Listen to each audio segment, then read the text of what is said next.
Yep, there it goes. What's up, everybody? Oh, what's up, everybody? It's Fat Jesus Live.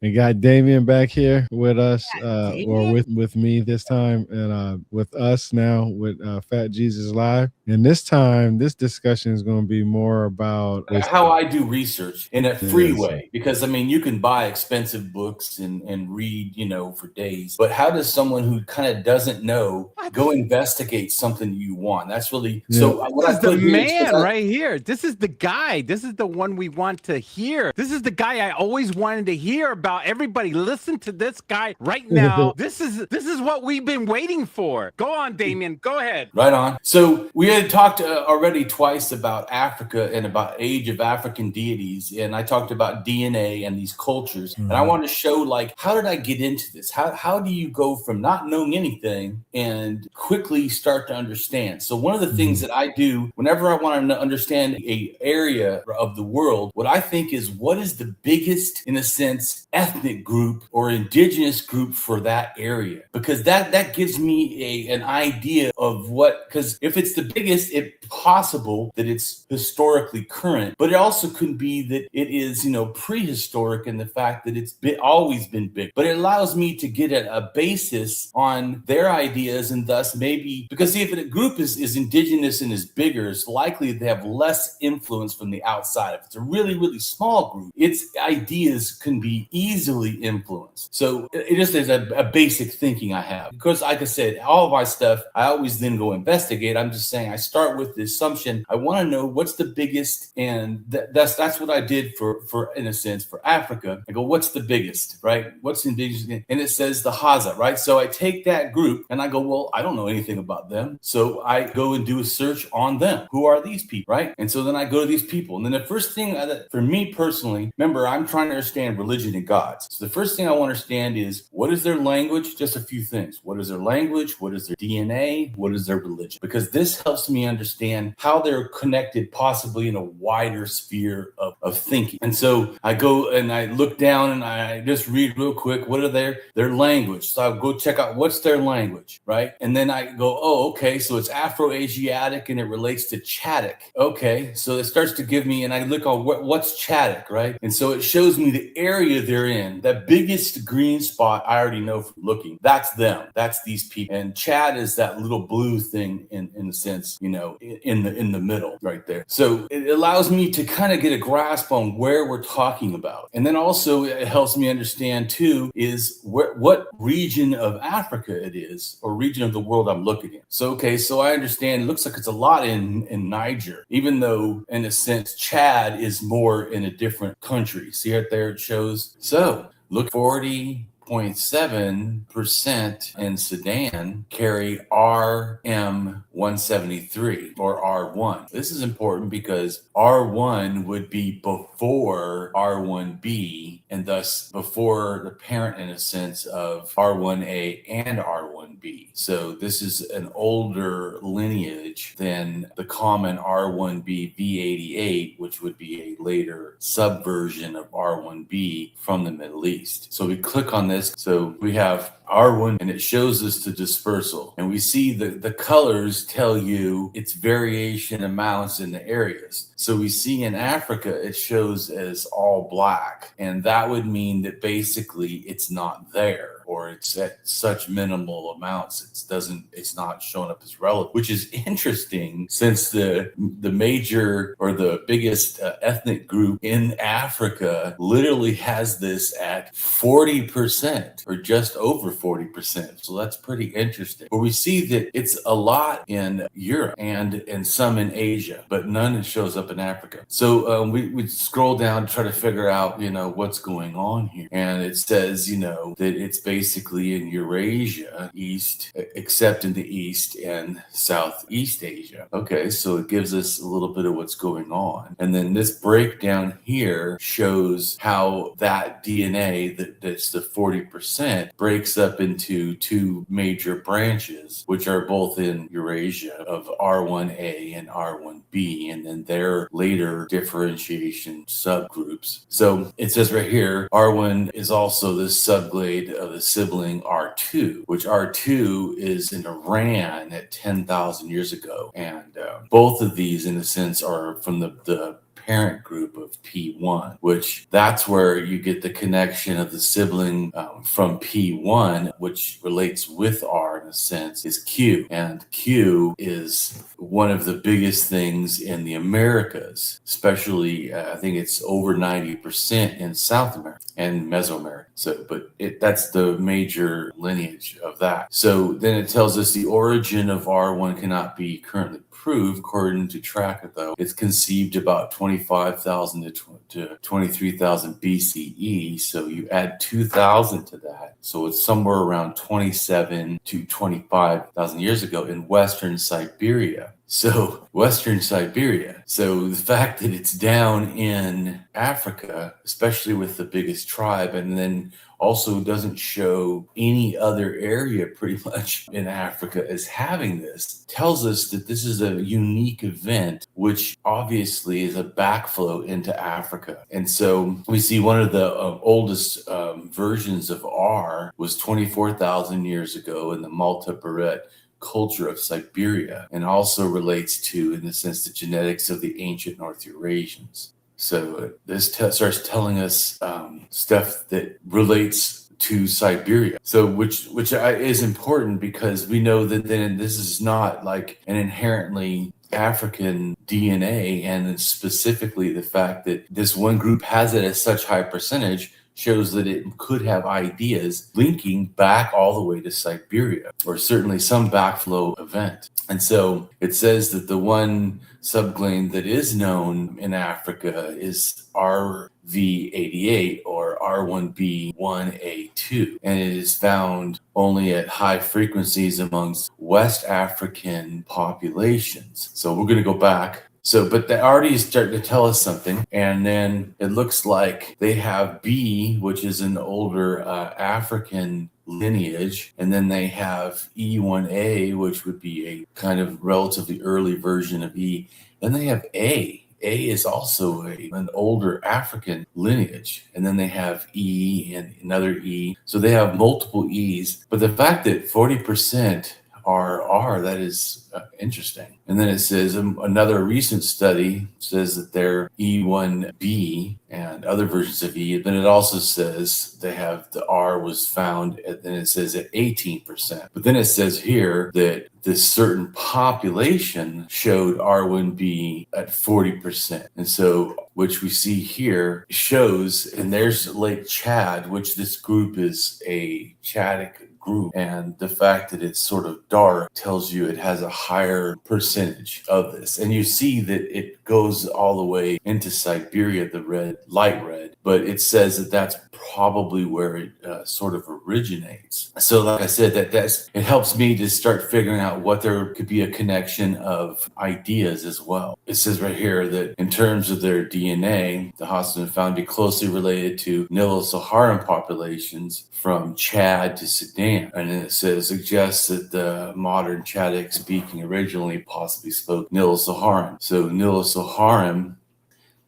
is the yellow in Africa, and Lake Chad would be right near that area. So this is telling you what other also connected groups you could look into to figure out relation to ideas. And it's telling us here the gene flow analysis. It says proposed Proto-Chadic speakers is 7,000 in the Chadic Basin. So this is giving us an idea of when this change occurred. And then it says that that was with male DNA, or the language. And then it says here the female DNA gene flow from mtDNA, which is female in a sense, derived DNA, changes or becomes distinct, meaning particularly special to them at 8,000, and YA is years ago. To me, I don't understand why they don't just write out why they always change the reference to years ago, or BP before present, or or BC, before Common Era. Why do they just don't write out what it is? That's what I try to do, because I feel like it makes it just more confusing, and they change it all the time. But anyways, so it just gives you an idea of what's going on with this people as far as the DNA coming in. So we can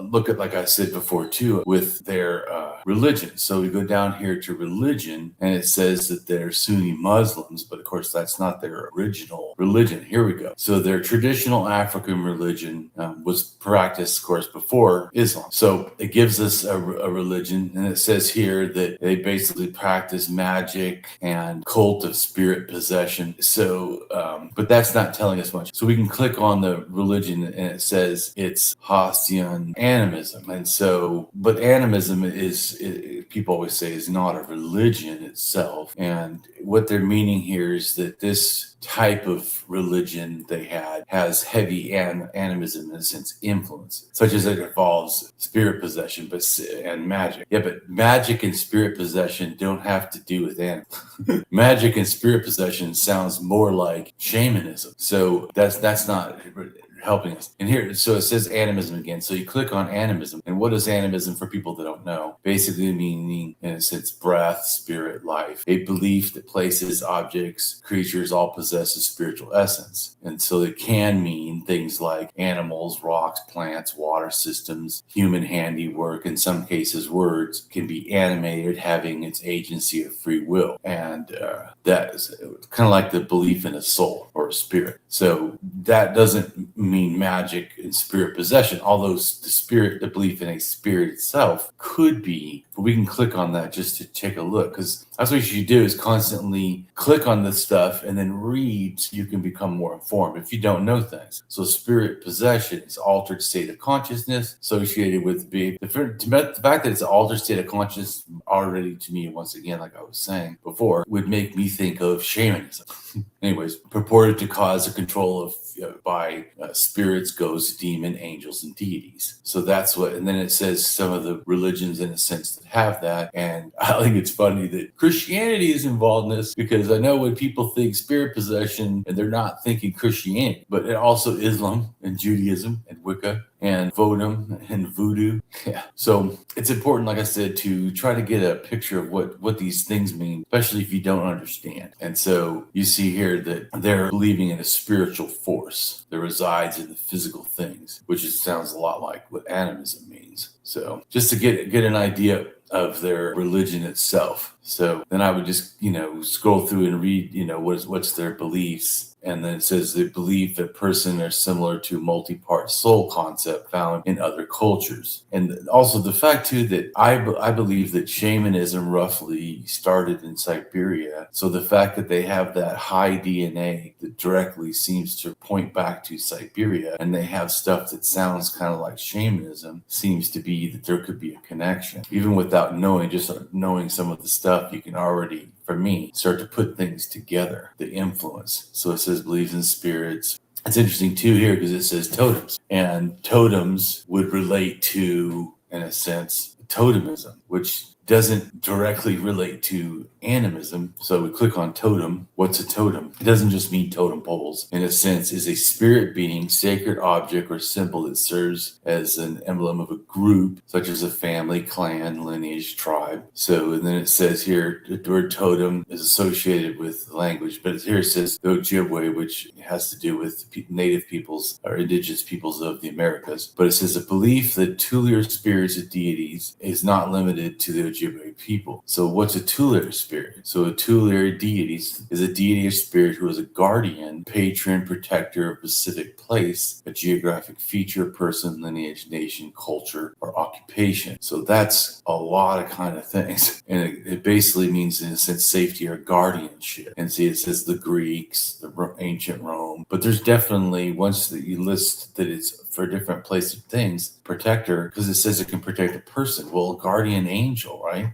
Let's go back. You're looking at the different things, spirits, and then it says here to ask God's permission. So that they're obviously believing in deities. And it says here, the one story of creation, the Boreas spirits say God created everything. So to me, when you start saying that, God created everything, and they're just saying it as a singular, it's probably a supreme deity that they're referring to. Not always specifically that it would have to be a monotheism, but it could mean other forms of polytheism where it's the chief deity, head deity, as superior, but it doesn't have to inherently be monotheism, although it could have monotheistic elements. So I'm just going through real quick. Of course, like I said, so I feel like this has a supreme deity. Why? I could find that out by doing another search. I could say these people's supreme deity. So I did a search on the Hasua supreme god, and it says the traditional Hasan animism, the supreme creator is known as Ambangji, and then it says literally father of the cosmos or Lord, recognized as a supreme being, because I already knew anyways, just the fact that it said that it was a god in itself. So according to this religion, they have a high god. So click on what's this, and it says supreme deity. Okay, the supreme deity or high god of their animism is called Ambangji. And spirits is Koki, which communities sought to maintain good relations with. So I'm going to now look up that deity because it doesn't have a hyperlink. So now I did a search on trying to find that deity to see if there's any relation to other groups within that name. And I found a document for the different names of God in Nigerian languages. So this could help us to see how widespread that name is for that deity. And so here they have listings of the tribe, the different ones, and then the states they're in, and then the name, in a sense, of the deity, and then a little explanation of what the deity is. And so we either have other names listed for supreme gods that are not the one we're looking for. So, but we do here. So we don't even get down to the group that we're particularly researching on, and we already see that name right there. Bangjini, the supreme deity, is already being, in a sense, used by other groups. And oh look, there's more. Boom, boom. These are different groups that are using it. Look, more. So this is a very common name, it looks like, on different groups. So we can tell this must have been either a major group like that one that we know is the biggest ethnic group spread this name around to people, or this was something close to the original supreme deity that came in, and several groups are associated. There is used again. Looks like it's very well used name, a supreme deity. Look at that. Used a whole bunch of times in all kinds of different tribes, and these are different areas. So different areas and still using the same name. There's the one, Hasua, and we see that they actually use multiple. They use the Muslim one, they use a Christian one, but they're using the supreme being too, which was their supreme god, original probably animism religion before the influence of Islam or of Christianity. And you see, look, it's still lots of groups are using that name. So that's a big deal. It obviously is, to me, giving a hint that it could be one of the original names because it's so widespread. So especially since it's going past different ethnic groups and language groups. And it's not like later, Allah, which we know is Islam, that would go across different groups, is doing the same thing. But this is the older supreme deity doing this. So that's just to give you a quick, rundown that I think should help. All right. Who the group is. And you notice it's big compared to everyone else. And this also, as we already looked, this is the biggest indigenous group in Africa in general. So it gives us an idea. And the fact that it's Afro-Asiatic is important because Afro-Asiatic also relates to Egyptian and also relates to Semitic. I already know a lot of this stuff, but I'm just saying, if I didn't know, I would be able to look here and I would understand, in the Berbers, which is in North Africa, and Chadic, which is in that south central part, and Kushite, which the Kushite language are more down in the Horn of Africa. All these are related. That's what these subdivisions. So that tells me, and here's a big map in a sense of all of them together. And it tells me that basically, if you can see, it's pretty much North Africa. So before I go do more about them, I want to real quick go look at North Africa. And there's here's a So this is West Africa, right? well, it's all of North Africa. Okay. It is west and east. It's in the I'll show you genetic history of North Africa. So North Africa is that whole area, right? It's from the Sahara. It's all the way down. You know, So- it's interesting you bring up Wikipedia because I say this all the time, and I will keep saying this. Wikipedia, a lot of people say, don't trust it. Anybody can modify, blah, blah, blah, blah, blah. That is in a way true. If you do modify something and somebody has to fix it and they keep reporting you, then you lose your rights eventually. Not everybody gets the right to do it. It was a time when it was much more open than that. I remember because I actually had an account where I can go in there and change it. I actually have done that myself, corrected some stuff. But it's interesting you bring up Wikipedia because it's important. First, just like you said, you cannot expect anyone on this planet to have read every single piece of information on one subject. There's too much stuff out there. I said this a long time ago. There's not one book out there that's going to give you a lot of information on what you want. You're going to have to dig deep. Now, you mentioning and saying that this show is mostly about being free. That's absolutely true. I spent thousands of dollars on books. I try to buy a few books every month, 2 or 3, 4 books. Sometimes I splurge and buy 10 books. That's been known to happen. And I read them. I only have maybe like 2 or 3 books, 4 books that I haven't read yet. Because I just bought some more. Yeah, I keep all my books. Where do you put them? I got 2 libraries, one got in a my mansion or studio right here, and one in You the hold living him back? room. I need to come visit you. Jeez. I feel like, and my kids have books. I used to spend my money on video games, so I used to have a lot of video. Now I took that video game, things that I used to do, and started buying books. But it's interesting, like I said, because of the simple fact that Wikipedia might not be the best source for everything, but it is the backbone of, or at least I could say the foundation of going to where you can start your research for free. It's very easy because when you go to the bottom of it, scroll all the way to the bottom, it gives you sources to where everything is at. Like when I'm looking at it right now, everything that's I think it's in blue color. Yeah, you can click on it and go Those deeper. are links. Yeah, you can go deeper. And then you can also ask ChatGPT. Then you can go type in there. Another good way, if you don't have money to buy books, is get these books out that's in the archive.gov website. I believe that's it is. Well, this is before AI. So Wikipedia was around before AI. You were the AI. So you were clicking on these links and you were going in the deep rabbit hole yourself. Yeah, AI just compiles it up to you for you in one chance. But yeah, go ahead, Damien. But that's what I was saying. So this is the way that how I start to research. So I knew that the things I was looking at, the group I was looking at, is part of the larger North Africa. So I just wanted to show that. So what I do is go and look at, well, what's involved in North Africa. And like it says here, the Neolithic from 7,500 onwards, there was Northwest African farmers are from the European Neolithic and from Antinola and the Levant, which is like the Middle East and Israel. And so it helps me understand what, like I showed you, what's going on. And we know that eDNA is a big one in North Africa, as you see here. But there's other DNAs that are in the area. See, it says R1B, J1, J2, H, F, I, I2. I and I2 are real big in Europe. One of my favorite websites for haplogroups is Upedia or Epedia. Yeah, right. You know what I'm talking about? We'll go to there also because it helps. Because what that does is take some of this sort of like just random data and puts it more like in an explanation, which I also do like. And so, and also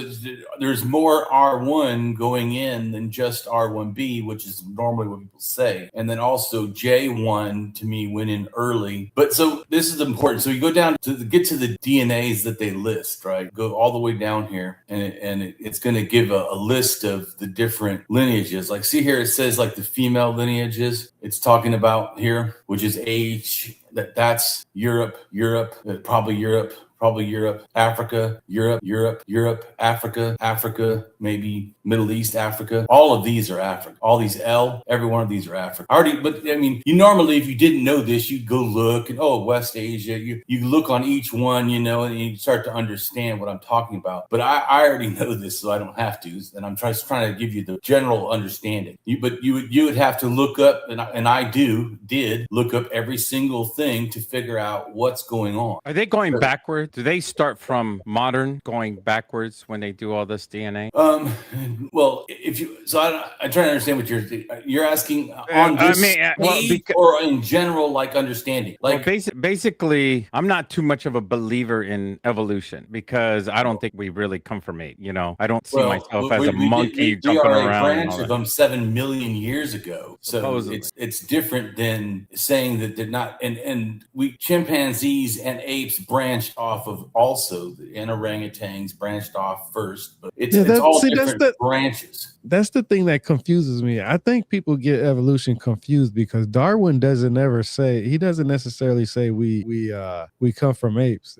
He specifically says that we're related to them. Yeah, we're related. Now nobody ever asked him. Nobody again. He left it open. That's what he did. No, he right. didn't Well, but he's also not the source of current science. Yeah, that's what I was saying. That's the other thing I was going to say. The information that he used, because people base evolution based off of what Darwin says, but evolution has changed. He used what he could. He was a boots on ground. He's actually the guy that motivated me to do boots on ground because he went to places and actually observed hours of information. That's how he got his information. He didn't just go sit in a studio or a room or something like that and just wrote what he thought. He was out there trucking it all day long, walking and visiting places and literally hours and hours of watching things. So he would. I'm going to go ahead and share this picture I just did. This is, you're asking about what DNA do we know? So what's the current understanding in a sense, and it can get refined because, like I was saying before about hitting it like a target. Sometimes you're close doesn't mean you're 100%. But so basically, in North Africa, all humans haplogroups originate. The female, which is MT, is L. So L was the original 320,000 years ago. That's what the KYA. Yeah, that's the oldest Homo sapiens out there. Correct. Yep. And then the male was AOA1. And then it says it goes 300,000 goes down to central Africa, 300,000, and it's still just female L, but this time it's male AOO. And then it goes down to South Africa in about 230,000 years ago. This also is why it's real hard when people sometimes they'll say, well, humans, came from East Africa. Yeah. A lot of times what they forget is said is it's the last common ancestor. And really they're talking about last common ancestor outside of Africa, more than Africa itself, because Africa has older DNA than people that left. Yeah. So that also is why it can be confusing. But the Coetian tribe, the Sand people, they have older DNA. Right. Well, and so going back to I was saying, so that you can see though, it's already, this one has two groups because they have L1 and L0, and they have male group A1 and they have male group B, and the Hazai people and the Khoisan have B, which is old, male wise. And then it shows that then we left Africa. This is also where people don't understand about haplogroup E. Haplogroup E is in Africa, but first it went to the Middle East as DE and then came back to Africa about 100,000 or 80,000 years ago in splits. D goes all the way to Japan, but E stays in Africa. But then it also goes out again at 22,000 years ago into the Middle East. Then it goes out again into the Middle East 10,000 years ago, but also then goes to Europe 10,000. Then E goes again at 5,000 in the Middle East and then to Europe. So, I mean, but anyways, but the haplogroups are important because it helps you get like a granular, detailed level. So I'm going to show you another one. This is what generally when people say about them coming back. So this is the one about it coming back, and that's when you get haplogroup E. And that's where and I'm just going to say that's where the racist people like to say the into Africa theory because they want to say I'm serious. I'm dead serious. But if you're honest person, you'll notice that the yellow, which is all those people, are kind of both in the Middle East and Africa. So in a sense, they never fully left Africa. Well, they say that the Middle East is actually part of Africa. And I'm saying, in this sense, DNA-wise, it's the yellow color is a group. So the group, kind of, some of them left Africa and some came back, but their range of a hunting or whatever movements was in that whole area. So that's also why some people don't say they left Africa, because in a sense, some of them never did, and they're same group. group. So is there a connection to Madagascar with these groups? Madagascar people probably may have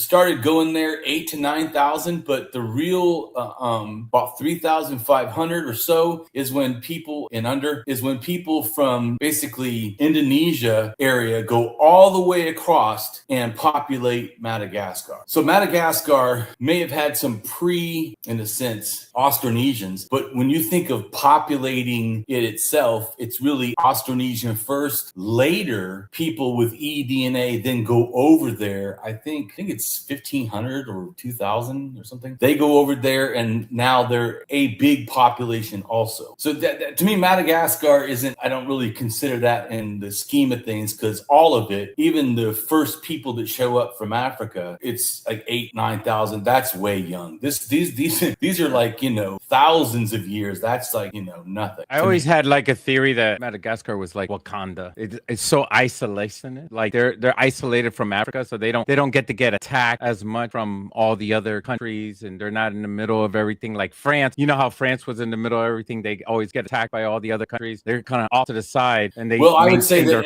Madagascar got taken over and became one of the biggest producers of vanilla in the world. But anyways, awesome. I want to go back to the other stuff I'm talking about.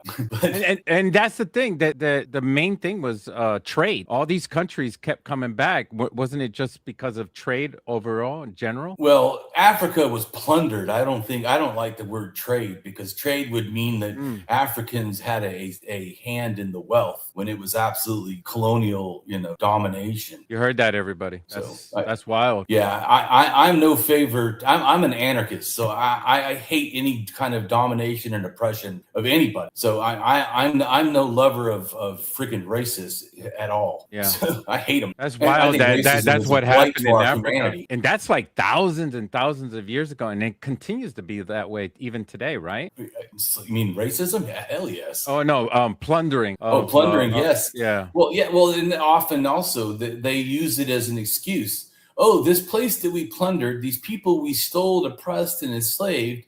Oh, look at their country's not doing good. Well, you literally did everything possible to denigrate them, destroy them, oppress them, and then you're acting like you didn't do anything wrong, and that they just are inherently something wrong with them. It's disgusting to me. And these are I'm trying to show you the thing. So here you see the different DNA. This is showing like the DNA and the ages, right? That they found this DNA. Mm-hmm. So if we see here and this is North Africa, by the way, Morocco, like it says, and these people are one of the major first cultures in the sense of North Africa, and it tells the time 15,000 to 13,000, and it shows you what DNA it was. Is eDNA, and then eDNA, and then eDNA, and eDNA, and eDNA. So this culture is letting you know it's one haplogroup, and this haplogroup is at least 80,000 years old in Africa. Wow. So, anyways. I'm just saying, so it helps you understand like the connections. So this G2, this is not African, and it shows up in Morocco, which is the same place this other culture before was. Is that from the north? Yeah, Morocco. Yes. Mm-hmm. The G is from the north. Oh no, yeah. Well, G is from here. I'll show you. So we go to G, right? And G, it's like where you see where the black is. Like in the Cossack Mountains, that's the origin in a sense, probably of G. Somewhere in that mountain area. And everything else gray is really far away. Yeah. That's mountainous terrain. I looked all over in that area. That's Austria area too. You have to pass Austria and all that. Central Europe. Yeah, that's right. It's above. If you go from the Sumerians and you almost go straight up, you'd hit them in a sense. But that's a long distance, though. It is a long distance, yeah, and it's for trade. So it shows you though that they got into Morocco, which is North Africa, but it's northwestern North Africa. Either it was a large group or somebody. Well, it doesn't mean it's a large group. Well, no, that I don't know that.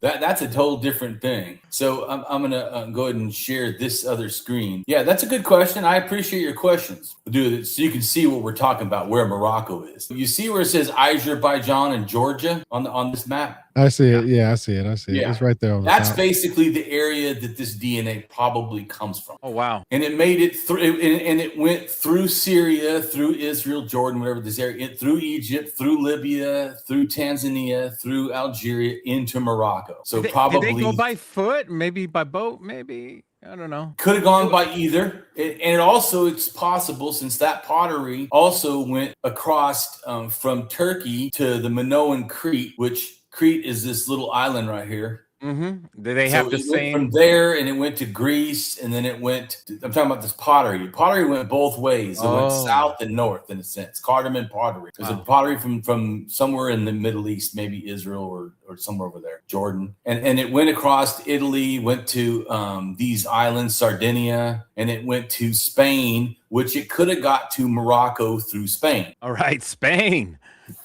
So it could have, as you said, could have been boats and then came down, because we know that also did happen. So it's yeah. So, and let's say you didn't know, right? We could go look up what that pottery is, and then it also helps to understand. Like I said, maybe that's their expertise. Their expertise was, sailing.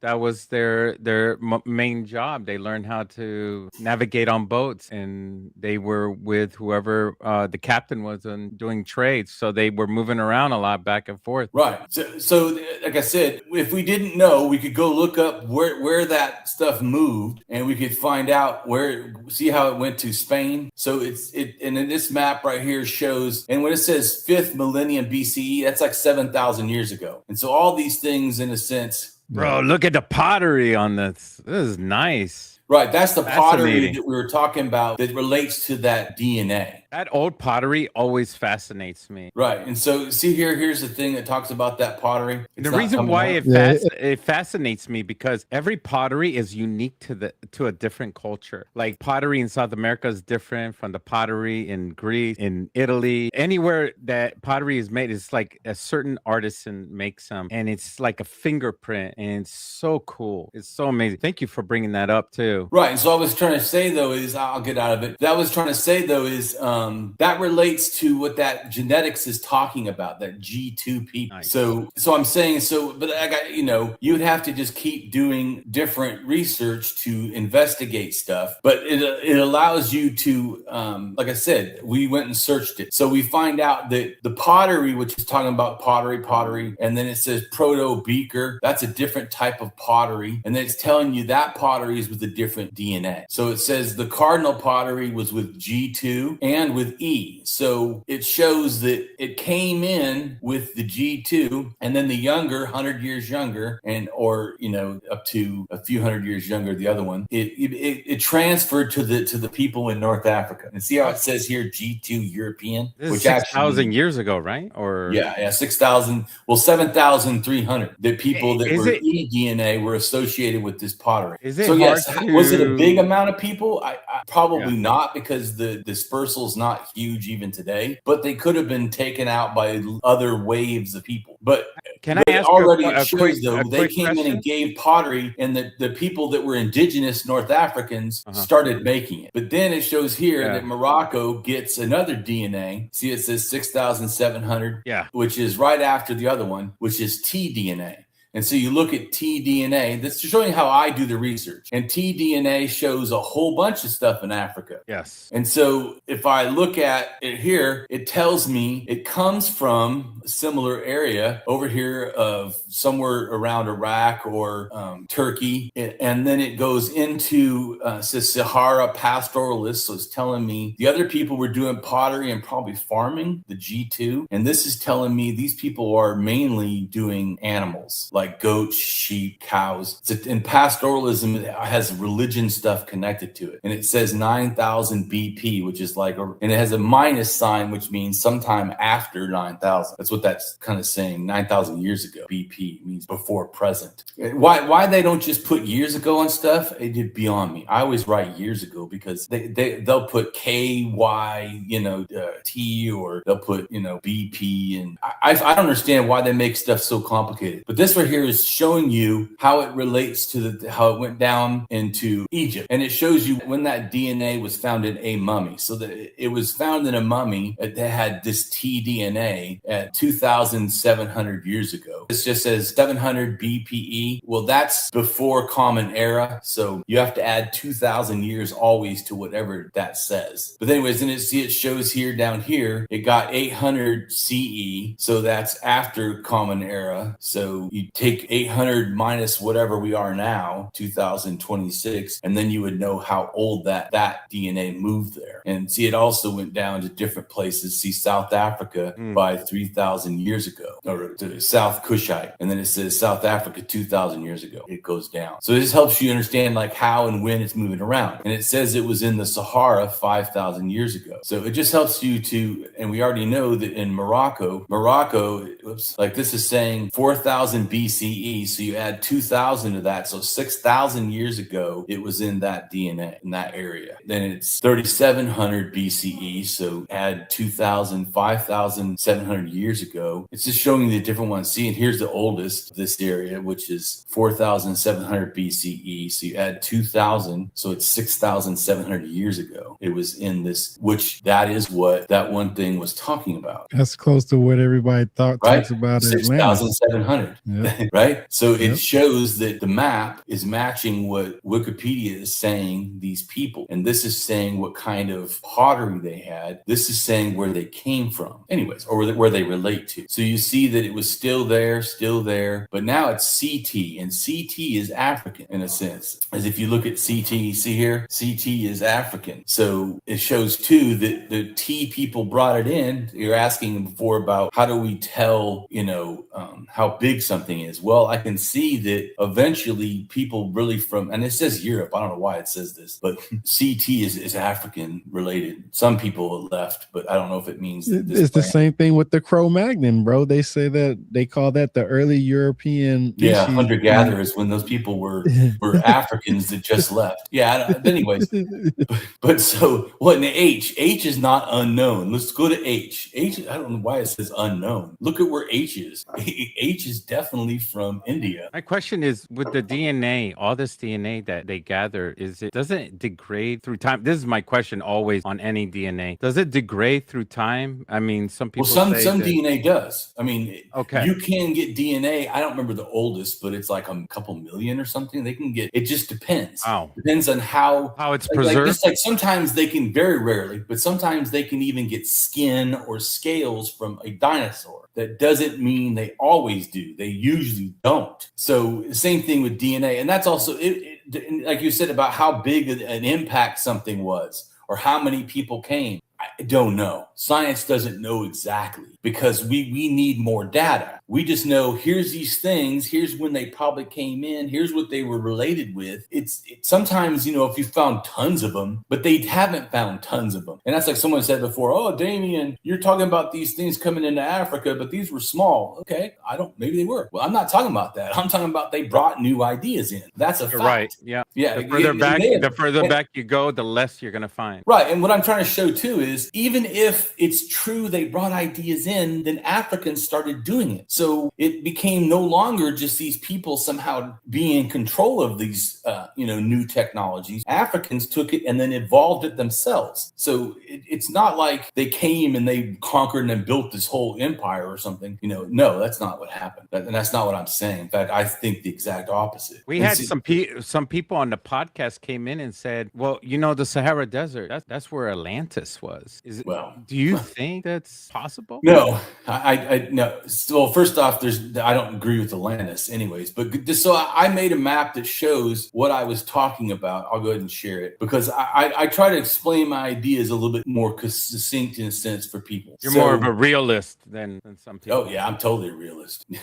Yeah, I care about what is true, what we can prove to be true, and then try to build what I think happened from that in a sense. So we do know that cattle, pigs, this doesn't show it, but there was also, I'll show another one. There was also goat and sheep that were domesticated up in that same area of Turkey and Iran. Well, this right here shows cattle coming in to from the Middle East. This next picture, this shows the red is in a sense the cattle coming in, and you see it was through more than one way. And then when it came in, then it changed, because also Africa, up in North Africa, then beyond just the cattle that were given to them, in a sense, they domesticated a indigenous cattle in North Africa. So like, they got the idea, and once again, like I was saying before, it wasn't like the people came in, gave them technology, and then they just kept technology. They advanced it. They're like, oh, that's a great idea. Look at this cow here. We're going to go ahead and domesticate it. And so it also shows to me, it's not just that, like, because see, someone racist or someone could say, oh, well, all the ideas are from outside. Every time an African culture got ideas from outside, it advanced it itself. So it also shows the impetus of them to make their, new thing. Anyways, going back to the other picture that I have. Yeah. So the Noma Playa in a sense, southern Egypt is an important site, because it's actually the first complex cattle cult, probably relating to either the T or the R DNA, even though they themselves were E. So they got ideas and then formed them themselves, sort of. It's not like the other people came in and just took over and did stuff. The ideas start coming in, and then they evolved into this new kind of cattle cult. And Noma Playa is important because Egypt, a lot of its ideas, especially about cows, really comes from this area. And so, since most people, have not heard of it, we're going to go to the Wikipedia and go look at what's Noma Playa, because we're going to assume, in a sense, like I like to do, that we don't know. We only know because we go research. So that's the one that see, a lot of people don't know about that. See, everybody talks about Göbekli Tepe and all this other stuff, but they forget about places like this, and they even forget about Adam's calendar or Enki's calendar. But I'm not going to talk about that. This one right here is very particular important to me because of the simple fact that this one is a calendar in Africa, and if you look at this is no longer there. They actually took these stones down and moved them to a museum. So just imagine how many of these. What? Yeah, they took. Well, they took it down because of right, and there's like 30 structures that got built in that area. Why would they do that? That's well, I mean, you got to think about it. You got to think about it. When people get mad about that kind of stuff, but you also have to remember it's better to preserve it in a museum anyway, because the elements will eventually mess it up. And not only that, put a roof over it, right? No.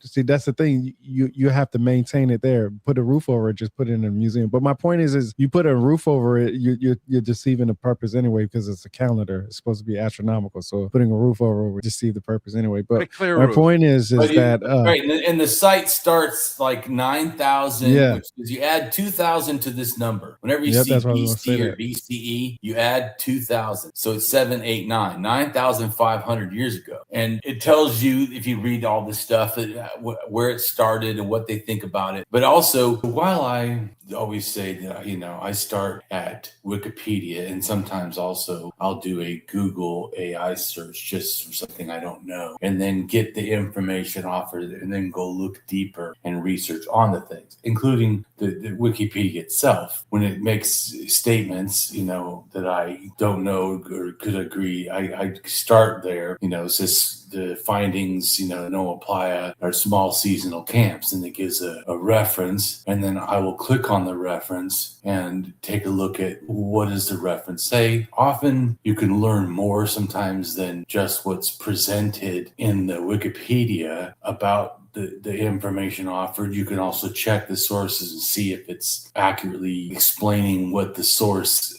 is offering. And it just helps in the sense to verify the work and also see what the sources are. And sometimes they'll list things that it didn't say in the Wikipedia that I could go do other search on or whatever. And so it's helpful to click on the links and not just believe 100% whatever Wikipedia says, because you see there's all kinds of different links, and it has different information, and you can go and look up what is the source that they're using to claim, whatever's being claimed on Wikipedia. And this is a helpful thing to, go and find more information and to verify what sources are being used. And like I said, too, often, you can learn more information than even what's being, in a sense, cited on a Wikipedia. I do this a lot because I want to find out often more than just is presented on Wikipedia. But it's a good source to me to start your research, especially when you don't know. And then also pay attention, like we already looked at number 2, and it's using a 2 again, and it's using 2 again, and 2 again. So a whole bunch of this is one we already looked to see 2 again, the source, and here's another source. And so it's good to look at these because it helps you understand what's being said. And like I said, it gives you a chance to both verify and then maybe learn more than is even being offered, which I think is really important because you should have a better grasp than what just is being offered to you without, you doing more research. It's easy, especially when you start to just assume that whatever, Wikipedia or even say an AI, offering is correct. But really, it's best to, go and look at what is the research that they're even linking to. I found often, like I said, that you can find a lot of really great stuff sometimes that not even being listed in Wikipedia that expands my understanding from the extra sources that are offered. So I definitely advise you to go and look at the things and verify and also, get more in depth for a better understanding. Just an important thing to always remember when you're using these sources, even though, like I said before, I use it as a thing to start. Yeah, it starts to get me acquainted. And then I look at some of the offerings. Here's 2 again. We've already looked at, and here's 2 again. So they're using a lot of and then there's 2 again. So a lot of it throughout here's 2 again. It just helps you understand what's being used and what information is that they have. So just that's just a quick thing to understand that you know how to do it and why. Late in the 7th millennium, and so 7 millennium, you have to add 2, so that's 9,000 to 8,000. Because when it says millennium, what it means is a span of time. So it's from the beginning, which is 9, to the next millennium, which is 8. So it's 9 to 8,000 years ago. Goats and sheep show up, and goats and sheep originate up in Turkey. So that goes back to the ideas are coming from these domesticated animals are coming from up in the thing. That's already telling you sometime between 9 and 8, which that other tDNA I showed you said 9,000 years ago they believe it came in. And they were pastoralists with goats and sheep. Can we say Noah's Ark? And so, and then, but also what it tells you too is, see over here, it says 6, but you add 2. So 6, 7, 8,800. It was also making pottery locally. So like I was telling you. They put GPS on the sheet so they could track it? Gee whiz. So like I was telling you that what it says by saying making pottery locally means that the idea of pottery I already talked about comes in earlier, but then it shows that Africans are making their own pottery locally. Yeah. So like I said, once again, it's not just this because one of the things people think is that other people had to give you the technology and then you just copied it because you're too dumb to know. This shows that's not true. They're given these ideas and then they run with them. They go beyond just what was given to them in a sense, or what was helped. So, and you see here's another one. There's a bunch of different structures, but they also showing the stuff they found and their types of first pottery. You know, that makes me wonder that it could be like the same group of people that went around the world and they had to do astronomical coordinates. Wherever they went, they would put them in certain locations and they would do they would figure out where Saturn was or Jupiter was, and they would do it in certain parts of the planet so they could accurate readings, mathematical readings. And those areas are so important, man. This is how I would say it. The DNA moved different ways and then gave ideas to just like the pottery. So it's not that they knew, like you said, Saturn. It's not, they looked at planets as moving stars or living beings. That's why they become deities in a sense. And they felt like there's a saying in paganism, as above, so below. So they believe that whatever this is, because they felt that was heaven, and there's all kinds of stuff that shows that. They felt, and they also thought it was water up there, that space was water. How do we know that? It rains. Water just falls from the sky. I never thought about that. And a lot of the mythology, which I also think the original mythology of water, which we're going to address, we're going to get to that too on the mythology website and show you how to look into that. So it's either called primordial waters. Well, I'll just go to, instead of just talking about it, I'll go. A lot of times it's also called cosmic water. Yeah, while you're doing that, that's a perfect sense that a lot of people don't really understand it. They say, how do people think, or why do people think there's water in space? Well, if you look at it from an archaic version, from somebody who doesn't have a scientific understanding of how water, can be in the sky, you would automatically think when it's raining, well, obviously it's coming from somewhere, so it's coming from space somewhere, right? Right. I think it's not right. I don't think it's some magical thing. Yeah. I think it's logical almost. If you didn't understand. Yeah, if you didn't understand, if you didn't have the scientific background. You see stars moving around and planets and the moon, everything's moving around. It would be like it's floating. And not only that, just to go back to what Fat Jesus said, you also got to remember, Fat Jesus, everybody started off with agriculture. That's what came with civilization. So everybody was looking at the sky. Sky was what everybody's looking at today when they the look moon. At the yeah. So it's not like one group of people traveled the world. Is just like Damien said, everybody brought ideas together, and that's how we expanded. And the ideas is what made us where we're at today. Keeping it separated is what kept us in the savage lifestyle we was living in the beginning. Right. And so we're going to go to the mythology website that's free also to explain this. But cosmic water, now these are just people's terms. And also, like, I think cosmic water or cosmic ocean and sea are more common in, say, Hinduism, where primordial waters is more common in the Middle East. In some other places, it's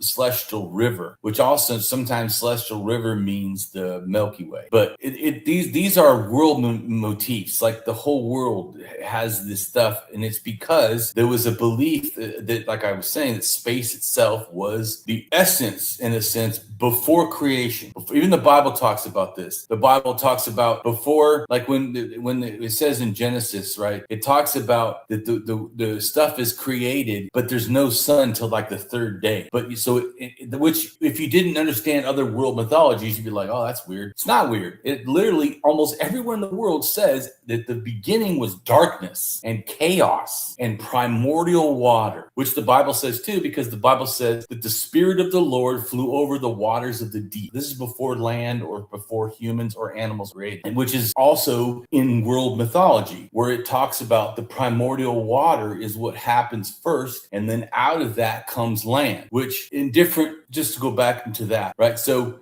in Egyptian, I was thinking about a movie, Stargate. You know how it became so popular when you go through the Stargate, it looks like water. Right, correct. And so I'm going to go to another one and show you, just so you can get on the same page as understanding. And then how I do this. I do this, of course, I'm doing it fast, but I did this by researching and looking up all these things. And then I start to see the pattern. So ancient Egyptian religion, right? And one of the things that they have in common, because there's different polytheism and stuff, many deities, but their stuff, see, look at this right here. This statue of a person holding his groin is, as here it says, it's 5,300 years old. This right here is much older. So I'll show you a picture from Turkey that I did. So I think that's the first supreme deity, which relates to Orion, the constellation Orion. And there's a bunch of reasons why, but so the one on top is Turkey. When they first Göbekli Tepe is first in the sequence of this thing. So Göbekli Tepe is made, and Göbekli Tepe is kind of like Neville Corey, except it's a circle, but it has these T pillars, and the ones in the center have hands like they're people. They also have like a little dog or a fox or something on the side, like they're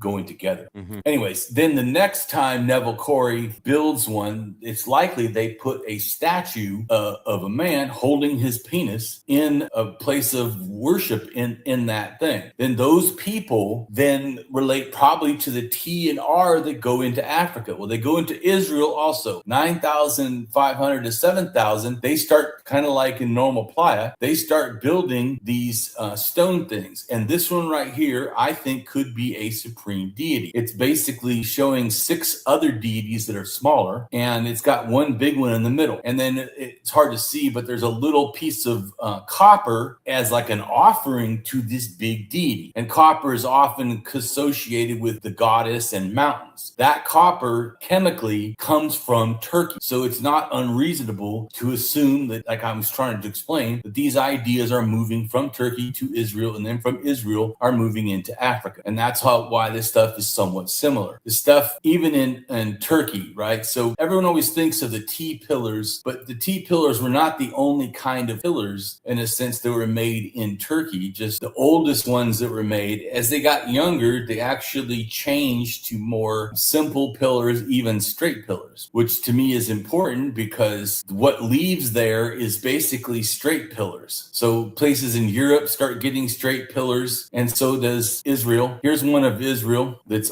old. So this is, once again, has a circle of stones. This actually is in the water now. It's off the coast because the sea level rose, whatever. But in the middle of it is this stone. It's like an altar, and they were used to be water in that, like a little basin, so it looked like the stone is floating. And so that's, like, to me, I think they're explaining the cosmic waters in the first land, in a sense. You brought up the Samaritans as well, right? Sumerians? Yeah, the Sumerians are a branch of the people that were in Cossack Mountains down to Iraq, and also a little bit from people from Iran, and also people from Turkey, and probably people from Syria. Are they still in existence, or are they're Well, Marsh Arabs are, in a sense, considered the closest to those people that were Sumerians. But are they extinct now, or are they around? From? Yeah, no. What Marsh Arabs are the closest. So what he's saying is that those are the closest you'll get to them. So you won't have. It's just like saying the indigenous people of Puerto Rico or something. You have their bloodline. It's just that group of people don't live no more. Just like the Mayans and Olmec. Correct. They're still their bloodline. You can trace it, but it's the culture itself is gone. Yeah, the culture itself is gone. Right. Maybe I was thinking about the Samaritans in Israel. That's what I was thinking about. Yeah. They're getting people from Turkey to replenish their culture. What I heard. Well, yeah. It's like I was showing you with the people that went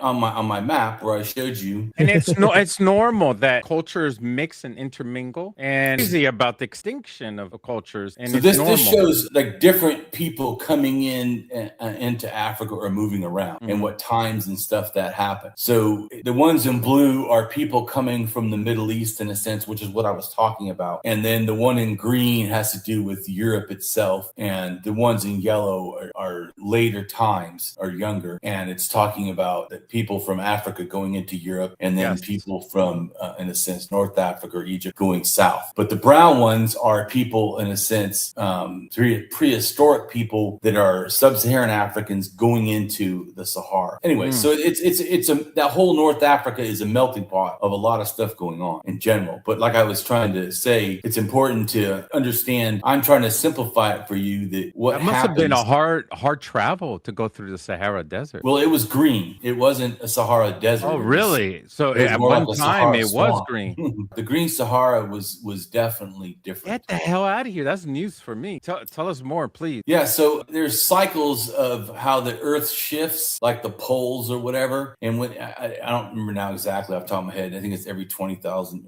years or something. I'm not expert at that, but when the poles shift or whatever, it then starts raining like massively in the Sahara. It gets lakes, it gets grass, and for a while, and then it shifts again, and then it goes back to desert. It's done this a few times. It's not like it happened only once. But somebody else is going to suffer, right? Like somebody's going to get bad weather somewhere, multiple ways. Whenever Africa is a desert, then the Americas, like South America, gets rain. When South America doesn't get rain, that's because Africa is getting it. One of the reasons is rain is caused by dust particles that get into the sky and become heavy in the water and bring it down, in a sense.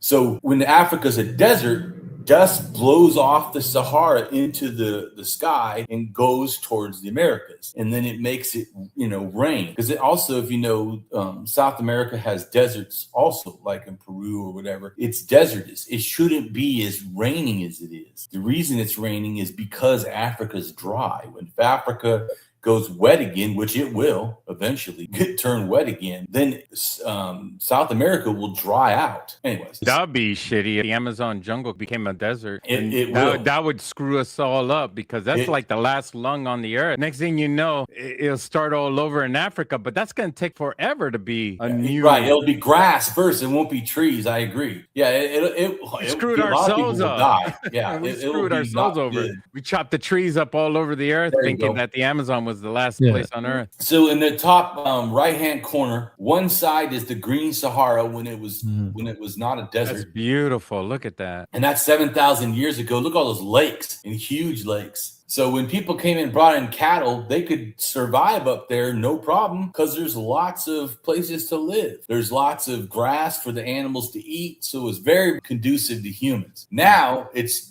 like a death zone. So it's very unconducive to humans, but that's present day. So, and then also one of an 8,500-year-old boat was found in Lake Chaddock, which is showing you that they had boats and were using them in the lake because it was so huge. It's it's like the Great Lakes, like a sea, not like a little. Now it's like nothing, which I also show on my other picture. But so real quick, so when the people come in a time when it's very conducive to people moving around. And I show here that the first stuff comes in is J1, but it doesn't, like you said about how many people, I don't know. It didn't have a very big impact, so it probably wasn't that many people, but they did bring ideas. And then also, which is not shown on here, then our DNA comes into that white area. That white area is Chaddock, which we already talked about. At the beginning, the Hassan is one of the biggest, in a sense, ethnic groups of all Africa. That's that white circle. And so those ideas in that white circle, it's showing they influenced every religion where the white arrows went. So the Yoruba, the Cameroon, which later becomes the Bantu, which goes all the way down to the Zulu in South Africa and all over Africa, especially from central and down. And that it also, if you see here, it says it went over towards both Egypt and Nubia. So the ideas from these people go over towards Egypt. Egypt got ideas from the Middle East in more than one way. One of the ways was it went to African cultures, changed, became more Africanized, and then they go to Nubia and up into Egypt. But Egypt, not Nubia, Egypt gets more stuff 6,000 years ago to 5,000 from Mesopotamia or Sumerians. So that's also why Egypt as a culture is a little different than the rest of Africa. Because even though it starts in a sense sort of similar stuff, it keeps getting newer and younger ideas of religion and stuff. So it matches the Middle East more than the rest of Africa does, because they had chance thousands of years to make it their own. So but that's also why if you see multiple arrows go to West Africa, most of West Africa, whether it's the Vodum, which becomes voodoo in both Haiti and Louisiana, or the Yoruba religion, which is Candomblé, Santeria, Venezuela spiritualism. Yeah, they got a lot. Right. They're all related to Yoruba specifically, which is, there's three circles here, these purple circles. So the middle purple circle is basically the Yoruba, and the Voodoo, whatever, Vodum, is the ones on both sides of it almost. And just north of that is what's that?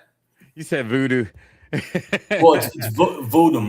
Voodoo. Yeah, I know. But you said voodoo the first time. I was like thinking Haiti or something like that. But no, you said voodoo. Well, you corrected correct, yourself. though. Haiti's Vodum becomes Louisiana's voodoo. They are related. No kidding. It's the same thing. Okay, I didn't hear. Well, I didn't hear you wrong. I wouldn't say same thing, but It's a similar thing. So I'm just saying to you, we know that the one that's the closest to the continent of Africa, not the one sticking out, but the one that's closest, that little purple area, that is where Vodum comes from, which then becomes Haitian Vodum, which then Haitians go to Louisiana and it changes the name to Voodoo, even though they basically practice a religion very similar, because the name of their supreme god matches the people in that part of Africa. It's the same name, but it's also the same name as the Yoruba religion, because probably it relates to the actual Chadic, that main white circle. This goes back to what I was saying. So the one in these other ones, right, the deity starts with an O. Funny thing is that white circle, the deity starts with an O. And in fact, that deity, I went and looked up. So we're gonna go to my blog. So this is my art. These deities are Yoruba deities, or also called Orishas, but these aren't like the ultimate ones. These are just ones I just did for the heck of it. And I show who they are. That has to do with, sacred bonds of stability, the hunt and forest animals, wealth, and the spirit of rivers and oceans, water deity. But anyways, the Yoruba religion, here's right here. See, it's a hierarchical one. It starts with Orudum or Odumer, which is their supreme creator of the universe, supreme deity, or supreme being. And it's genderless, does not have a gender. So we're not going to read all what it is exactly. And I have a bunch of stuff. You can read this blog yourself. But so, and then like I was talking about how in Africa, diaspora, the people that were in a sense taken from those areas that I've talked about, this shows that the Yoruba related, from African religions into the Americas. And it shows these different ones. And I put links so that way you can click it if you wanted to read more on each one. And then also in West Africa, the Vodum becomes Voodoo, and it shows it's in Haitian and in Louisiana Voodoo. So, but you see it's a different people. But it's all, to me, West African, which, like I said, it's important to understand the names, right? And this is a video, not mine. This is I don't think this is that bad of a video. I added it. I don't agree with every single thing they said, but I do agree that it is one sort of supreme source. All African religions are sort of like this similar basis. This is not. It's funny you say that, because in Freemasonry, it's a belief in one God. And you can go to a lodge and you'll see the Bible there, but they don't discriminate from having a Quran or any other Bible. It's just whichever is chosen for that lodge, I guess. But 9 times out of 10, you'll see the Holy Bible, but there's nothing wrong with other ones, basically, and their belief is just one God. And I can say right now, from my research of all I've done so far between mythologies and religion, every one of them points to one God. The Dogon tribe goes one God. Right.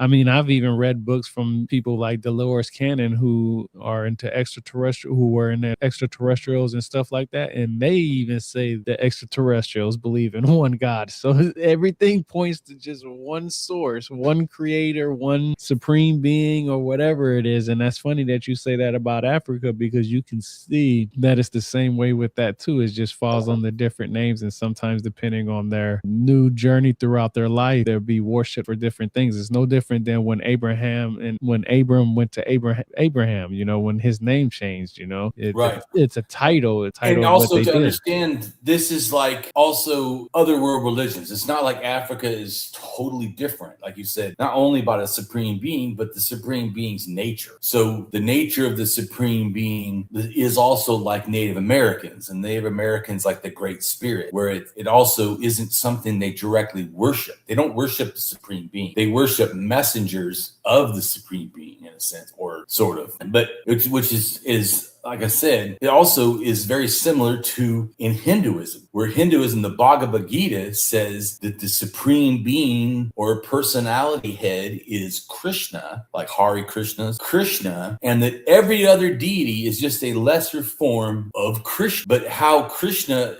presents himself in the world, that's very similar sort of to the African stuff, where it's like everything else is just part of or related to the supreme being. So So it's kind of like monotheism and not, because it's got more stuff, but yet all that really relates, as you said, like to the one supreme source, to understand it. It's almost like, and it talks about in that video, which I kind of agree, it says like a prism, where light goes into the prism as one thing and then splits into all these colors, but it's all from the light. Or a rainbow shimmers from the light into all these pieces, and yet it's really just the light, in a sense, all one thing represented in different ways. So I agree with that thinking. And so to me also, this picture right here is my thought of the Hazai people, which are B2, and that's right next to where it says YMRCA.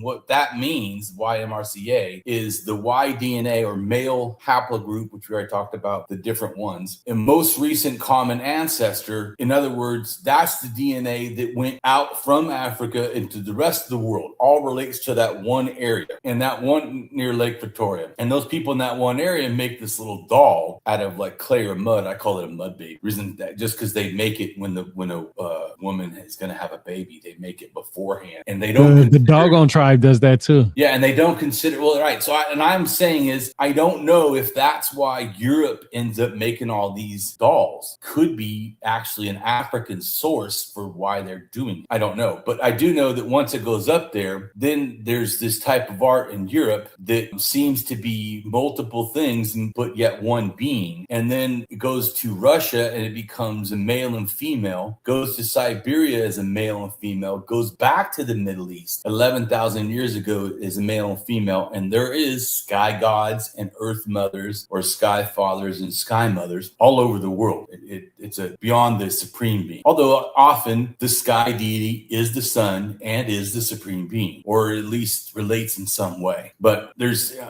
the art on the Göbekli Tepe pillars is showing, I feel, like religious motifs. And to me, birds relate to spirits and the afterlife. In fact, one of the birds is on top of a guy's, skull, in a sense. And then the T pillar, the bottom, is a bunch of these little like birds, like the source is birds, and then birds, are what take you to the afterlife, and birds go to heaven. And this right here is showing a better thing of Noma Playa and the structures they built. Because like I said, it's like 30 different structures. There's not just one. So these pictures of the deities, I've actually been looking up the deities and looking for archaeological finds for 6,000 years ago or further back. And I'm trying to see if I could cross-reference, because I'm sure the belief was long beforehand. Yeah. I'm sure they didn't come up with this in modern time, but it looks like they rebranded the deities to look more human. Well, like I said, that one in Africa,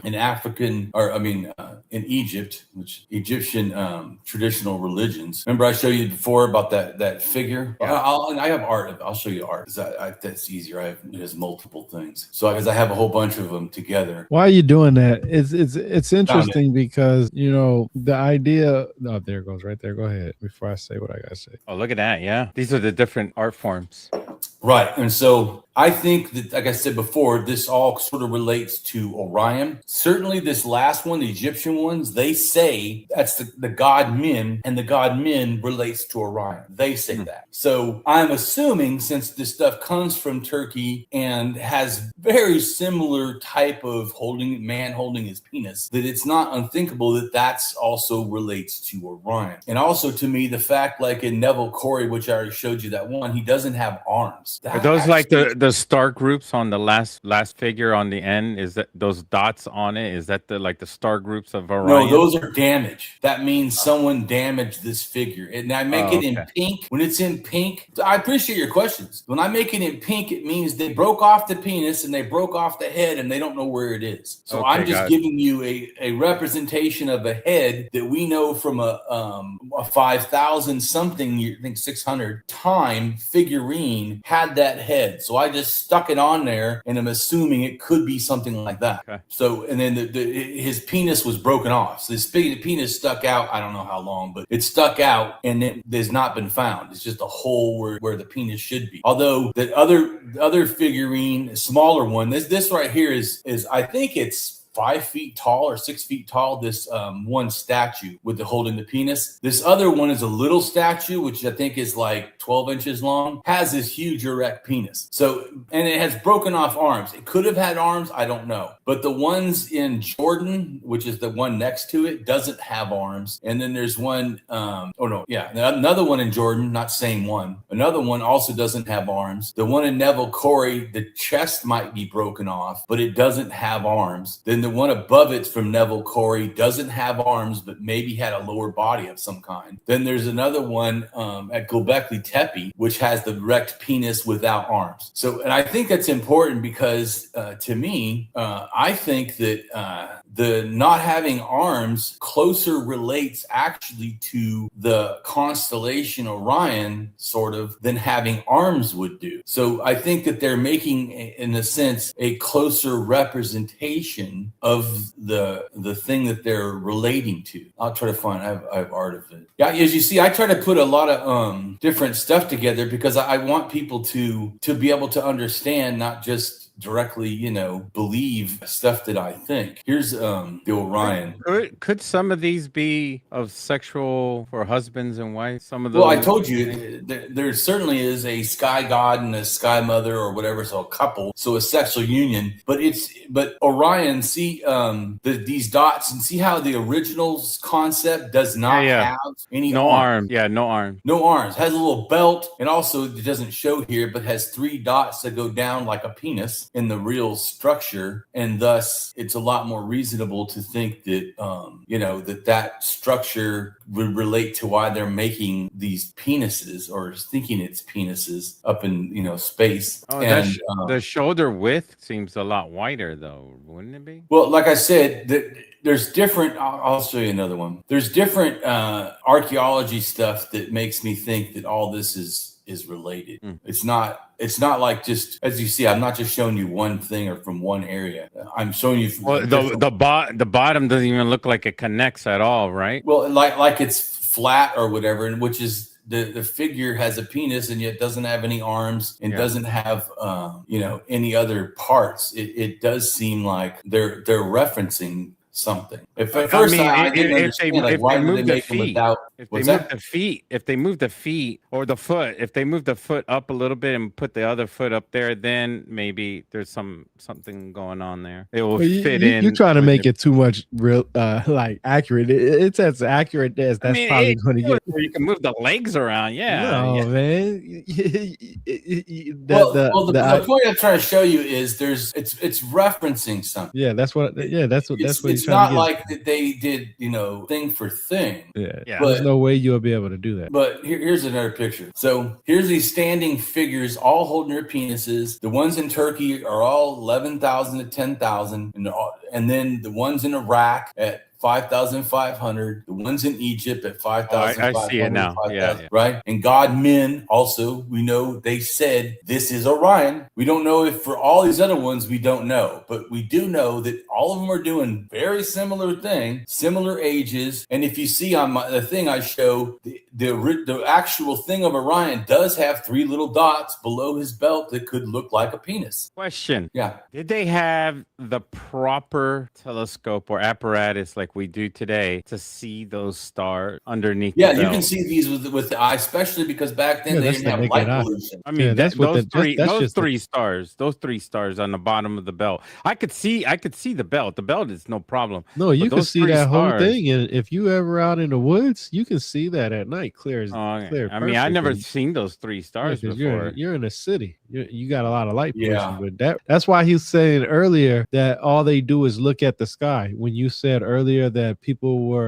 that one group of people were traveling everywhere, no, people from different parts of the world was looking at that, and depending on what year it was, it meant something to them. Right, that's correct. I agree. That's how I see it. Yeah, and there's more stuff that relates to that also. So, like I was saying before, I think it comes from Turkey, and it relates to those people that were pastoralists with cattle. So right there, 12,000 years ago, you have, this is art on a pottery, which shows the snake on the side. I think that's the Milky Way. It's a shaman, I think, controlling the snake or using it supposedly to get to the afterlife, the heavens. And he's got, just like later in Egypt, has a cobra coming out of their head. He has some snake or something coming out of his head. And this right here on the upper left-hand side shows the region. So all these white dots are where these figurines from 1 to 7 are all found. And the area purple that circles them is actually where cattle was domesticated. So it shows they pretty much are all in the cattle domesticated area, a little bit in the sheep area because the blue is the sheep area. And then goats were domesticated in the red area, which is mainly Iran and some of Turkey. And then the fact that these people from this area go down into Africa and then start a cattle cult when they are the ones that domesticated cattle from that area and have this similar supreme God idea. That's what I'm trying to show, is I think there's a connection. And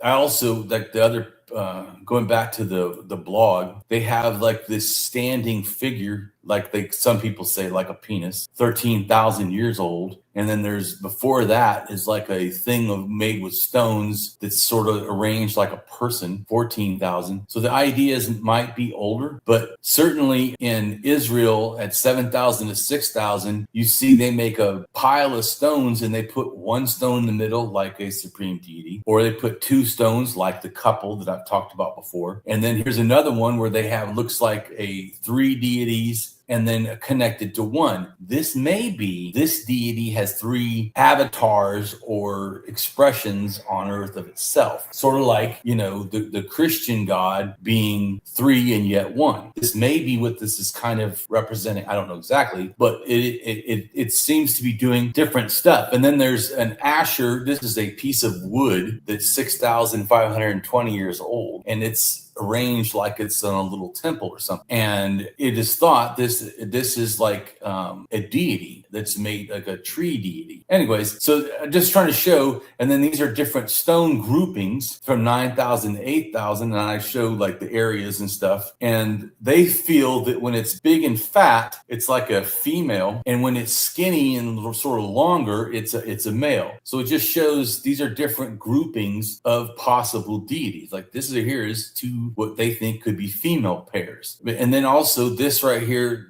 on the bottom left-hand side is showing like the arrangements they're found in. They're not just like found like random. They make things. And like I think it could be that they're showing different, like this bottom one, a supreme deity, and then three deities, and then a whole bunch of deities. It's possible. And like you said, how do we know? Well, we can only go by what later people are also saying. Well, we do know that in Israel that they set up two stones, one with frankincense for the male stone, and what they believe is the Asher or female stone, they put cannabis. And it's 2,700 years old. And so it's like they're worshiping these two deities. Anyways, my point is, so the stones themselves, and then there's this right here is a chart where someone has gone through and looked at all these stones and what's the biggest percentage. And so female deities at first have 40%. The male alone is only 11%, which would make sense because in the Sumerian, like you asked a question before about Sumerian religion, it starts off with the universe is created by a female deity who's self-created, and she then, who is the primordial waters, as I talked about, that she then is where all the other deities in a sense come out of. And also the goddess Nut is considered to be the water or the night, in a sense, deity where things come out of, like the mound of creation, which we'll go towards looking real quick at African creation myths, just so you can follow along with what I'm saying. Because I know,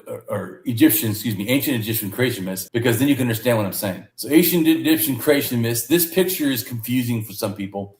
This is the sun rising over, in a sense, the mound of creation, which is a two-thing mountain like a bull's horns. And you see where it says here, the circular mound, the goddesses pour out the primordial waters.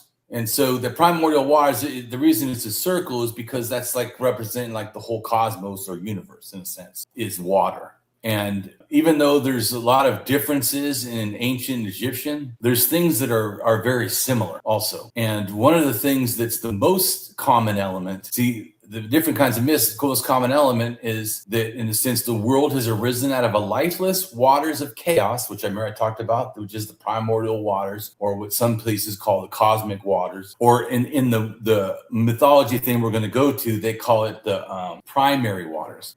All this is just different people's name for the same thing. And it's the goddess Nu, who is this, in a sense, primordial waters. And it's also something that's real important because the pyramids are related to this mound or first earth, primordial mound shape, which they call it a bimbin. First starts as the madrasas, which are pre-pyramids, and then they stack the madrasas or stack these mounds to make like the step pyramid, which is considered to be relating to this, in a sense, religious idea of the mound shape, which comes out of the primordial waters. And then later, when they make the sharp-sided pyramids, they put a little thing on top, which is the benben. And the benben, which I'll click on it, the benben is a pyramid mound. And that pyramid mound is relating specifically to the mound of creation. So you're here in the creation myth, the religion, the benben was the mound that rose out of the primordial waters of Nu, and upon which the creator deity Autumn settled, which Autumn is the sun. So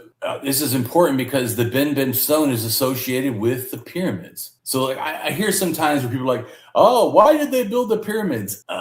Let's just take the Egyptians' word for it. I don't know. They tell you that it's because of the mound of creation that came out of, which they call the primeval mound, came out of the waters, the primordial waters, which the whole universe they thought was. So we don't have to guess. They literally tell us. To me, I find it odd that people seem to have such a problem when it's literally spelled out. The guessing part comes from people wanting to make money. They want other people to keep guessing, so they grift their ass in there to make money. The answers are right there, man. That's why they're right here, man. It's like most of the time, people they ask questions without even wanting to go get the answer. They want somebody else to give them the answer. That's true, and that was said at the beginning that people don't really want to know. They don't. That's also why I don't have more fans. I say things people don't want to hear, like the answers. And I show how I'm getting these answers. I'm not just guessing, coming up with stuff. And also, I'm trying to show you. That's what this whole video I wanted to do was show you how I'm getting to these things, and then how you can follow along or then learn yourself. A lot of information. It says right here, the different creation accounts. This is talking about ancient Egypt, associated with the cult of a particular god in major cities in Egypt, and the different cities had different sort of creation myths. But to some degree, these represent, in a sense, similar things because every single one of them has a mound of creation. Every one of them. Even though they talk about different ways that happened. One starts with 8 gods and all these other things and snakes, but then it has a primordial mound. They all start off with 8 gods. Even the doggone tribes start off with 8 gods. Well, it's like 8 gods everywhere. It's a lot of information. Like one thing says Autumn creates the world through masturbation. That's particular to Heteropolis or whatever. But still, in this myth, it still has the primordial mound, which it calls God Geb, and the sky or the primordial waters it calls Nut. But it still has the same things of the primordial mound. I'm just saying, so you see that no matter if it changes some of the elements, which religions do, they change some of the things. And that's why you have to see what's this, they call it a mytheme, which is like the parts that don't really change. Like I'm going to do later today, I'm going to do with another guy, I'm going to talk about how humans are created from clay is all over the world, and then show how it relates, because the myth theme is that humans are created from clay. The stories that surround it are going to be different. Yoruba says it different places in the Middle East say it's different, but Mexico says it from porn. Well, there's also in the Pacific Northwest, it says the great raven turned himself into dust, went into a glass of water, that's mud or clay, and then the woman drank it and gave birth to the baby raven. Anyways, my point is that you can hear it's a similar thing, that the stories give their own interpretations of this. But like, see, like another one here, the Memphis, it's got a primordial mound. This stuff is different, yet not that different. And like down here's another one, right? This is Thebes. Has a little different story you can read on it, but it says primordial mound at the beginning of time. So I think we're gonna have to do a part 2 because we're coming to an end in a couple of minutes here. It's that's a lot of information. Right. And so real quick, so we'll go to the folklore database. So I'm going to go ahead and show you. Yeah, I got tons of stuff. So it's a folklore database, which is free. Oh, I could talk all day long. Yeah, I know. So the folklore database, which is free, which people should absolutely join and go check out. It has all these. So once you sign in, you get this, and it's free. So I'm just going to real quick show you. So it says culture. So like, say you didn't know where to search, you just click on that thing that says cultures, and we say, okay, we want to look at Africa, and it says there's 400 and something in Africa. Then it gives you like, which area do you want to check out? Let's check out near Egypt. Then it says 26. Now it says 3, right? Then it gives you these 3 dots. If you look on this dot itself, you can you gotta go closer. Here, see the finger, and then it says Egypt, and then it says examine the motifs found here. So you can click this. I was gonna say that if we could do a part 2, we could start off from there, and then we could continue on with that. Yeah, we can do a part 2. No problem. We definitely would want you back because you are a wealth of information. Thank you. It's amazing. Yes, definitely. So over in the corner, how I usually search, like this person who's a Russian mythologist in a sense, who's done like 30 years of research and categorized all the myths of the world to make it easier. And this free website puts all of his knowledge together in like a summary sort of stuff. So you would go down to A6 and you could figure out what it is. It tells you, see how that sometimes they have like A4A, A4B, A4E. See, sometimes these have multiple, not always. But see, it says right here, the sun and moon women. So it tells you different stuff, and you can click on it and get more information. But going down to B, which is more the category I've been talking about the primordial waters. So I think is it B6? There it is, B3A, or right above P3 in general. It says primary swamp. This is important because we don't have time, but like in the Zulu, it says that humans came from reeds. Well, the reeds themselves were in what they consider the primordial swamp. The primordial swamp is just a version of the primordial waters, just like in Egypt, where it has the mound that comes out. It's that the substance, in a sense, of the universe, in a sense, before things started happening. The pre-creation stuff. That's what the primordial or primary, it says primary swamp. It says at first the earth was soft, resembling a swamp, because it's covered in water. And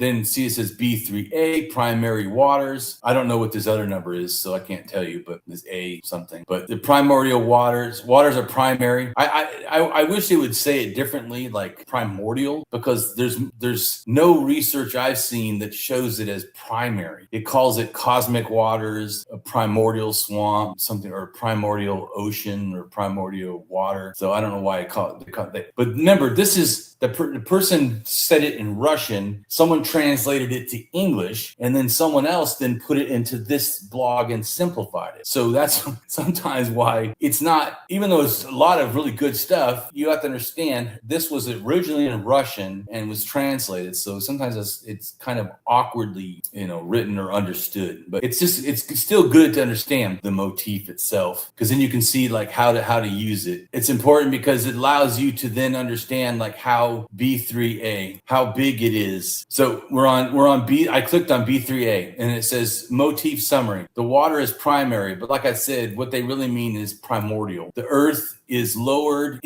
onto the water. This is just, by the way, this is one version. There's different versions of how that happens, because later this is B. In C, you have earth diver myths, which is where the land comes from the bottom of the ocean up over the water, in a sense, or from out of the water. But so you see, like it says here, which is just resembling the swamp. Like I said, Zulu mythology, which we don't have time to read, but Zulu mythology, this is what it's relating to the swamp. And then the the earth had lowered on it. It's I think in Indonesia, and then there's some other places, and then the different one, version B3b, is initially the earth or the world as a whole was small size and grew into, the substance it is. And of course that is on top of or in the water. And then B3c, the creator having created land, lies down and rests. Anyways, this is just showing you like a little bit, you can click on each one of these and it gives you more information. But if you go down to the bottom here, it shows you the map of the dispersal of this idea. And you see it's not just in one area. It's all over, the world in a sense. So that helps you if you wanted to research to understand like how much impact is this idea. And then if you didn't know where all these places are, you can also look here, because then it shows you it's in 213 traditions to have primordial waters, and it lists all the different ones. So you could go read down, as you said, like it takes a long time to research. You could grab one of them and then go and search that particular thing. But there's a whole bunch. Hey, do me a favor, highlight that you just did. Right click it. Right click it. Some should have popped up and said like search here, search for, bring up. Yeah, that's another way you could do it that people do. Right. Well, in my thing, it did search it. It says Nuku Islands, which is in Papua New Guinea. Right. So, correct. So I'm just showing you there's different things. And every time you click on one of these links, like say your specific one, or down here it says click to see a combination of all three, down here this other link, but all these are hyperlinks, so you're able to go and look at different things. And if you didn't know, you could start also by doing a narrative search, which I don't find these to be super helpful. I've tried them, or a meme search, which what I was talking about, like the idea of humans from clay, that's like what's considered a meme. It allows you to look at either one or multiple myths compared to each other. But anyways, there's a whole bunch of things. Well, we can talk more about it next time. Perfect, how to use that website. It's an important thing, and it's a free tool. So to me, everybody should, if you want to understand mythology, man, that is a place that's free, and it gives you information all over the world. And you can search it by culture, you can search it by myth, you can search it, and then understand deeper on how all this relates. Yeah, perfect. If you could send the link over in the comments or in the private chat, that'd be great. Yeah, I already sent it, but I can send it again. But yeah,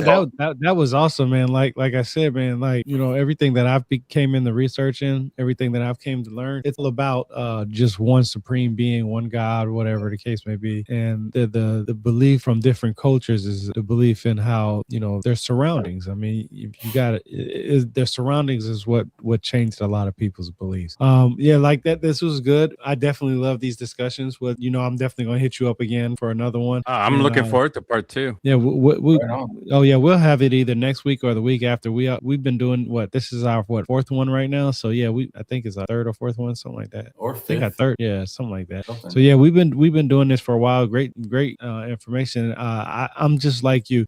What I like to do with AI and Wikipedia and all that, sometimes I'll take a book and I'll take some of those tabs that I have and I'll ask ChatGPT, hey, I'll ask it a question to see if it gives me the answer that's in the book. Just because the book because I have something on hand from a PhD or whoever recipient, and I'll say, hey, ChatGPT, can you tell me? I'll just ask it a question, just trying to avoid telling where I got the answer from. And sometimes they'll tell me they have no idea what I'm talking about, and I say, well, from this person, from this source, and this, that, and third. Then it'll do a deeper dive and be like, oh, okay, yeah, you're right. And it's just I find all this stuff that we use for our research. You can read one book that says one thing, and then the next book you can read that changes the whole concept of it. And what I like to do as a person is, I'm just like you. Which one of these people who are saying these things in these books can back up what they say? What is their evidence? And did they present that evidence in that book? And if they didn't present that evidence in that book, then that's just word of mouth. And then I got that in the back of my head, and I know where and who said what, and they didn't have backup. So yeah, that's important to have backup information, have your sources and everything. Yeah, I'm about to end the end stream. I really appreciate it, Damien, man. You're always Damien. Full of knowledge, Appreciate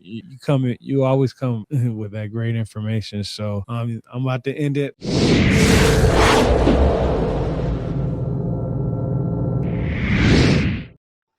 Hello.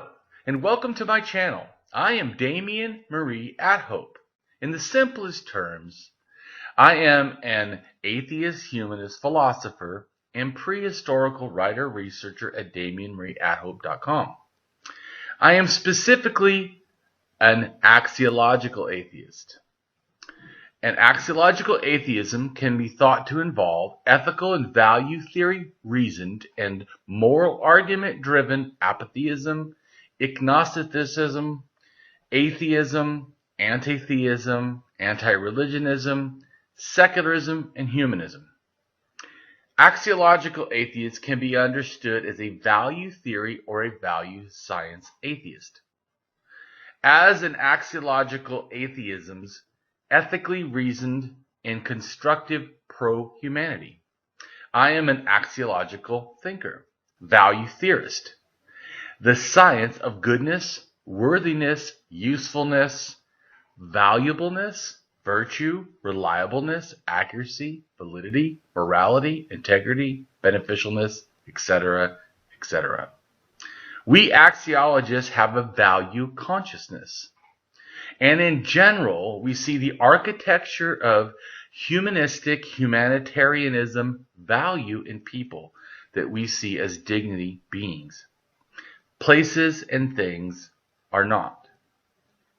Axiology is a value theory. In its broadest sense, it involves areas of philosophy that are deemed to encompass some evaluative or evaluation aspect. Therefore, it crosses almost all domains in some way or another. Now for a more detailed terms as to what I am. I am an axiological atheist, an anti-theist, an anti-religionist, secularist, humanist, rationalist, writer, artist, poet, philosopher, advocate, activist with schooling in psychology, sociology, as well as I am an autodidact, self-taught in science, archaeology, anthropology, and philosophy. I promote science and am against pseudoscience, pseudohistory, pseudomorality, things that are found in religion.